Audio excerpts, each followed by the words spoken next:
ಸ್ನೇಹಿತರೆ ನಮಸ್ಕಾರ. ಕರುನಾಡ ಸುದ್ದಿ ಕನ್ನಡತಿಗೆ ಸ್ವಾಗತ ಸುಸ್ವಾಗತ. ಮೊದಲನೇದಾಗಿ ಎಲ್ಲರಿಗೂ ಕೂಡ 78ನೇ ವರ್ಷದ ಸ್ವತಂತ್ರ ದಿನಾಚರಣೆಯ ಆರ್ಥಿಕ ಶುಭಾಶಯಗಳು. ಇವತ್ತಿನ ವಿಡಿಯೋದಲ್ಲಿ ಸ್ವತಂತ್ರ ದಿನಾಚರಣೆಯ ಮಹತ್ವ ಹಾಗೂ ಸ್ವಾತಂತ್ರ್ಯ ಹೋರಾಟಗಾರರ ತ್ಯಾಗ ಬಲಿದಾನದ ವಿಚಾರಗಳನ್ನ ಇವತ್ತಿನ ವಿಡಿಯೋದಲ್ಲಿ ತಿಳಿಸ್ತಾ ಹೋಗ್ತೀನಿ. ಯಾರು ಕೂಡ ವಿಡಿಯೋನ ಸ್ಕಿಪ್ ಮಾಡ್ದಿರ ಕೊನೆವರೆಗೂ ನೋಡಿ ವೀಕ್ಷಕರೇ. ಭಾರತೀಯ ಇತಿಹಾಸದಲ್ಲಿ ಅತ್ಯಂತ ಪ್ರಮುಖ ದಿನ ಆಗಸ್ಟ್ 15.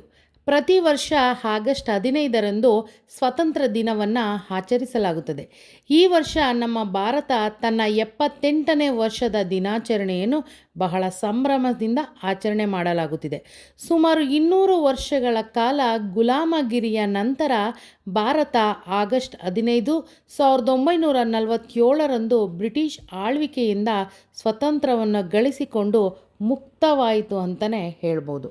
ಸ್ವಾತಂತ್ರ್ಯಕ್ಕಾಗಿ ಹೋರಾಟವು ಹಲವಾರು ಸ್ವಾತಂತ್ರ್ಯ ಹೋರಾಟಗಾರರು ಮತ್ತು ನಾಯಕರನ್ನು ಒಳಗೊಂಡ ಸುದೀರ್ಘ ಹೋರಾಟದ ಬಳಿಕ ಸ್ವಾತಂತ್ರ್ಯ ಬಂದಿರುವಂಥದ್ದು. ಅಹಿಂಸಾತ್ಮಕ ಪ್ರತಿಭಟನೆಗಳು ಹಾಗೂ ನಾಗರಿಕ ಅಸಹಕಾರದಿಂದ ಹಿಡಿದು ಮಹಾತ್ಮ ಗಾಂಧೀಜಿಯಂಥವರ ವ್ಯಕ್ತಿಗಳ ನೇತೃತ್ವದಲ್ಲಿ ಭಾರತೀಯರು ಅನುಸರಿಸಿದ ಕ್ರಾಂತಿಕಾರಿ ಚಟುವಟಿಕೆಗಳವರೆಗೂ ವಿವಿಧ ವಿಧಾನಗಳನ್ನು ಬಳಸಿದರು ಹಾಗೂ ಸ್ವಾತಂತ್ರ್ಯಕ್ಕಾಗಿ ಅದನ್ನೆಲ್ಲ ಅನುಸರಿಸಿದರು. ಈ ಸ್ವಾತಂತ್ರ್ಯ ದಿನದಂದು ಸ್ವಾತಂತ್ರ್ಯಕ್ಕಾಗಿ ತಮ್ಮ ಪ್ರಾಣವನ್ನು ಅರ್ಪಿಸಿದವರಿಗೆ, ಉತ್ತಮ ಭವಿಷ್ಯಕ್ಕಾಗಿ ಶ್ರಮಿಸಿದವರಿಗೆ ಹಾಗೂ ನಮ್ಮ ದೇಶವನ್ನು ರಕ್ಷಿಸಲು ಮುಂದಾದವರಿಗೆ ಅವರ ತ್ಯಾಗ ನೆನೆಯುವಂಥದ್ದು. ಅವರೆಲ್ಲರಿಗೂ ಕೂಡ ನಾವು ಗೌರವದಿಂದ ನಮನವನ್ನು ಸಲ್ಲಿಸಲೇಬೇಕು. ಸ್ನೇಹಿತರೆ, ಸ್ವಾತಂತ್ರ್ಯ ಹೋರಾಟವು ಕ್ವಿಟ್ ಇಂಡಿಯಾ ಚಳುವಳಿ, ಜಲಿಯನ್ ವಾಲಾಬಾಗ್ ಹತ್ಯಾಕಾಂಡ ಹಾಗೂ ಹಲವಾರು ತ್ಯಾಗ ವೀರತೆಯ ನಿದರ್ಶನಗಳನ್ನು ಒಳಗೊಂಡಂತೆ ಮಹತ್ವದ ಘಟನೆಗಳ ನಿರೂಪಿಸಲ್ಪಟ್ಟಿದೆ.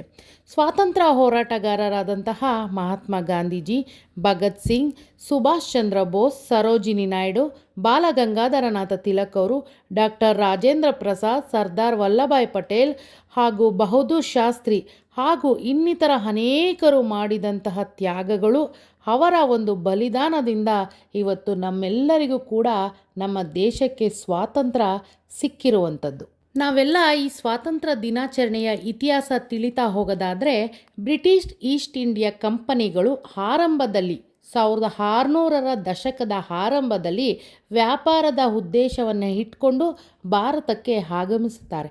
ಆದರೆ ಕಾಲಕ್ರಮೇಣ ಭಾರತೀಯ ಉಪಖಂಡದ ಮೇಲೆ ತನ್ನ ಪ್ರಭಾವ ಹಾಗೂ ನಿಯಂತ್ರಣವನ್ನು ವಿಸ್ತರಿಸ್ತಾ ಹೋಗ್ತಾರೆ. 1757ರಲ್ಲಿ ಪ್ಲಾಸಿ ಕದನದ ನಂತರ ಕಂಪನಿಯು ತನ್ನ ಆಡಳಿತವನ್ನು ಸ್ಥಾಪಿಸಲು ಪ್ರಾರಂಭಿಸುತ್ತಾರೆ. ಇದು ವ್ಯಾಪಕವಾದ ಶೋಷಣೆಗೆ ಹಾಗೂ ದಬ್ಬಾಳಿಕೆಗೆ ಕಾರಣವಾಗುವಂಥದ್ದು ಹಾಗೂ ಭಾರತೀಯರನ್ನು ಇಡೀ ಈಸ್ಟ್ ಇಂಡಿಯಾ ಕಂಪನಿ ತನ್ನ ಹತೋಟಿಗೆ ತೆಗೆದುಕೊಂಡು ಅವರ ಮೇಲೆ ದೌರ್ಜನ್ಯ ದಬ್ಬಾಳಿಕೆಯನ್ನು ಸತತವಾಗಿ ಎಸಗ್ತಾ ಹೋಗ್ತಾರೆ. ಮುಂದೆ 19ನೇ ಶತಮಾನದ ಮಧ್ಯಭಾಗದಲ್ಲಿ ಬ್ರಿಟಿಷ್ ಕ್ರೌನ್ ನೇರ ನಿಯಂತ್ರಣವನ್ನು ತೆಗೆದುಕೊಳ್ಳುತ್ತದೆ.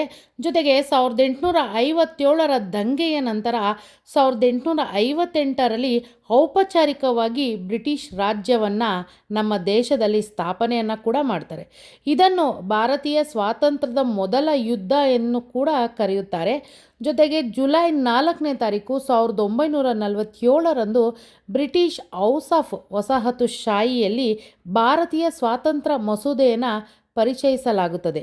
ನಂತರ 200 ವರ್ಷಗಳ ಸುದೀರ್ಘ ಅವಧಿಯ ನಂತರ ಆಗಸ್ಟ್ 15, 1947ರಂದು ಬ್ರಿಟಿಷ್ ಪ್ರಾಬಲ್ಯ ನಮ್ಮ ದೇಶದಲ್ಲಿ ಕೊನೆಗೊಂಡಿತು ಅಂತಲೇ ಬಹಳ ಹೆಮ್ಮೆಯಿಂದ ಹೇಳ್ಬೋದು. ನಮ್ಮ ದೇಶದ ಸ್ವಾತಂತ್ರ್ಯವು ಈ ರೀತಿಯಾದ ಹಲವಾರು ಮಹತ್ವಗಳಿಂದ ಒಳಗೊಂಡಿರುವಂಥದ್ದು.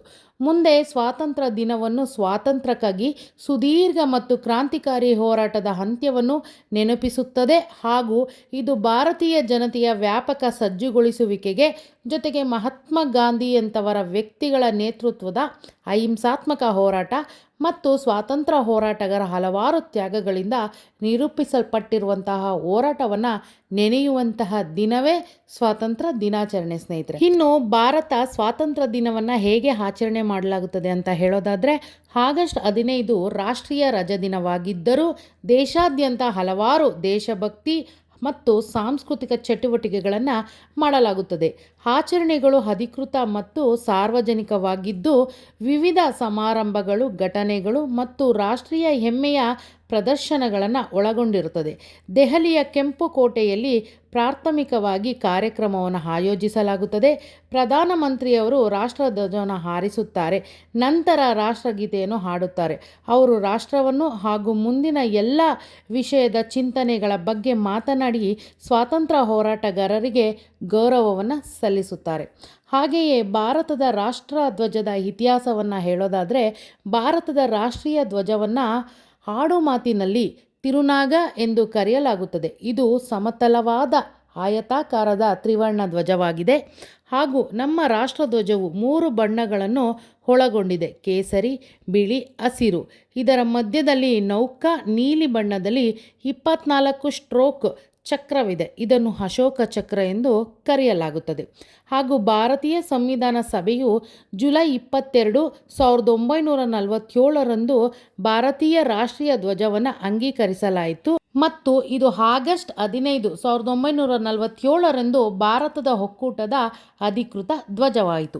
ಇನ್ನು ರಾಷ್ಟ್ರಗೀತೆ ಬಗ್ಗೆ ತಿಳಿಯೋದಾದರೆ, ಭಾರತಕ್ಕೆ ಸ್ವತಂತ್ರ ಬಂದಾಗ ಭಾರತದಲ್ಲಿ ರಾಷ್ಟ್ರಗೀತೆ ಇರಲಿಲ್ಲ. ನಂತರ ರವೀಂದ್ರನಾಥ ಠಾಗೂರ್ ಅವರು 1911ರಲ್ಲಿ ಜನಗಣಮನ ರಚಿಸಿದರು. ಅದನ್ನು ಅಧಿಕೃತವಾಗಿ ರಾಷ್ಟ್ರಗೀತೆ ಆಗಿ ಜನವರಿ 24, 1951ರಂದು ಅಂಗೀಕರಿಸಲಾಯಿತು. ಸ್ನೇಹಿತರೆ, ಇಷ್ಟೆಲ್ಲ ಇತಿಹಾಸ, ಮಹತ್ವ, ತ್ಯಾಗ, ಬಲಿದಾನದಿಂದ ಕೂಡಿರುವಂಥದ್ದು ನಮ್ಮ ದೇಶಕ್ಕೆ ಸ್ವತಂತ್ರ ಬಂದಿರುವಂಥದ್ದು ಸ್ನೇಹಿತರೆ. ಅದನ್ನೆಲ್ಲ ನಾವು ಮುಂದಿನ ಪೀಳಿಗೆಗೂ ಕೂಡ ತಿಳಿಸುತ್ತಾ, ನಾವೆಲ್ಲರೂ ಆ ಹೋರಾಟಗಾರರಿಗೆ ನಮಿಸುತ್ತಾ ಈ ದಿನವನ್ನು ಬಹಳ ಹೆಮ್ಮೆಯಿಂದ ಪ್ರತಿಯೊಬ್ಬ ಭಾರತೀಯನು ಕೂಡ ಆಚರಣೆ ಮಾಡುತ್ತದಾಗಲಿ ಅಂತ ನಾನು ಈ ಮೂಲಕ ಕೇಳ್ಕೊತೀನಿ. ಮತ್ತೊಮ್ಮೆ ಎಲ್ಲರಿಗೂ ಕೂಡ 78ನೇ ವರ್ಷದ ಸ್ವತಂತ್ರ ದಿನಾಚರಣೆಯ ಆರ್ಥಿಕ ಶುಭಾಶಯಗಳು ಸ್ನೇಹಿತರೆ. ನಮಸ್ಕಾರ.